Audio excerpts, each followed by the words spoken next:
So one of the things that I've done a lot of over the years, we've done like again with a producer named Jay Sachs, is Broadway cast albums,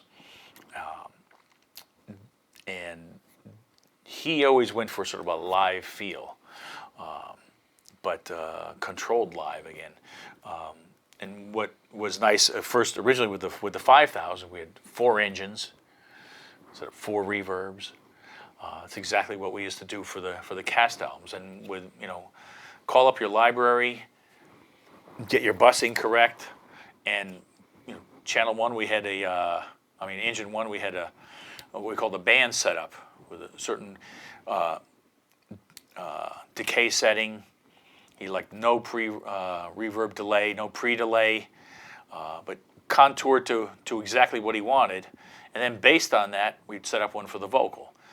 Slightly different time, slightly different decay, and then we always had as a standby in a 3rd engine thing called tail reverb, which was, obviously you can see the decay in the window there. It's like 2.3 seconds, because inevitably at the end you had a little stinger, ba-dum-bum, and you wanted it to ring out into oblivion much longer than any practical reverb, which is normally about 1.3 seconds, something like that, for your normal band and vocal verbs.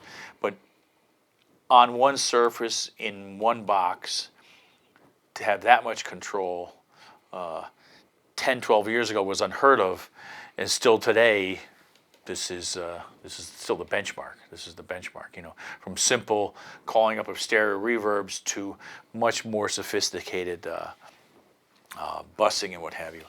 Inside the box, to be able to go from 5.1 to stereo, even as a monitor check, even as a test piece of equipment, is incredible. I also mentioned that the delays. I mean, it's a very pure device. There isn't a consumerish part of it. It really is a professional device, designed for professionals. And you know that if you see one of these in a studio, you know that they mean business.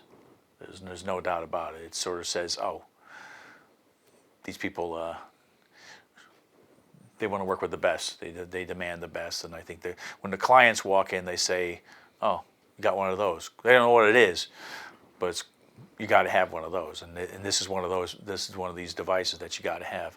And again, it was just to take a step back. It was one of the first devices.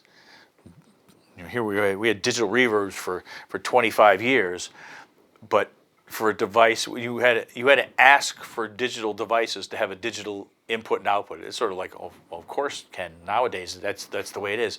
But until that evolution came to the part where the desks were digital, having a digital I/O in a product was, you had to pay more for it. It was an option. Oh, you want digital I/O? Well, yeah, I do. I remember ordering the first one from Steve Strasberg. He says, you want 4 digital I/O on it? You don't want any analog? I'm like, no, why? I got a digital board. Why would I want it? And the same with this device. It's digital through and through now, and that's we found it to be the best signal path, and this is no weak link. We've also we go both. I don't say it that way. This sounds like this. The TC goes both ways, but it does. We upmix, and we also use the monitor matrix to do DownMix to check for compatibility. It really has, in a single unit, more features than any other piece of hardware out there. It's not your typical outboard gear. This window I've got up here is the monitor matrix. I can mute and solo literally any channel to do testing of my monitoring system or testing of my signal path. One thing that when you set up these very complicated templates, whether you're using Pro Tools or a mixing desk, inevitably there's only one way to check to make sure that you've got everything bussed properly. The dialogue's not going into music stems or music reverbs are going to the right place. And that's but a little test of the signal path. I always say to our people, is a job, the install job's not done until it's tested. Did we make sure that point A goes to only B? Putting up 8 channels of tone only tells me, well, there's 8 channels of tone, but it doesn't tell me 1's going to 1, 2's going to 2. and a tool like this is sort of invaluable in determining that. Well, I would say we had I can't say what show, but they came by. They had the show was touring. It's been touring around the world, a show, and a fellow taking in the U.S. couldn't read the. He says, "Is there any way we could check it on your system?" Brought it over, and sure enough, everything but like two of the reverb settings, right. because for a live show. And he says, "By the way, you want to sell it?" That was the guy we sent over to you. That's right. He says, "You want to buy?" He says, is this for sale? He asked for sale. You say everything's for sale. Yeah, We'll make more. I'll give you another one. Sell it, baby. I said, no, I couldn't part with it. I couldn't part with it. I said, I can't part with it. Right. So we've discussed a lot of different things here about audio post-production, and most of them from my point of view. But I appreciate the opportunity to share them with you, and I encourage you to, if you've never seen a 6000, get your hands on one. If you're serious about the audio post business, you probably know about the device, but you really need to get your hands on one.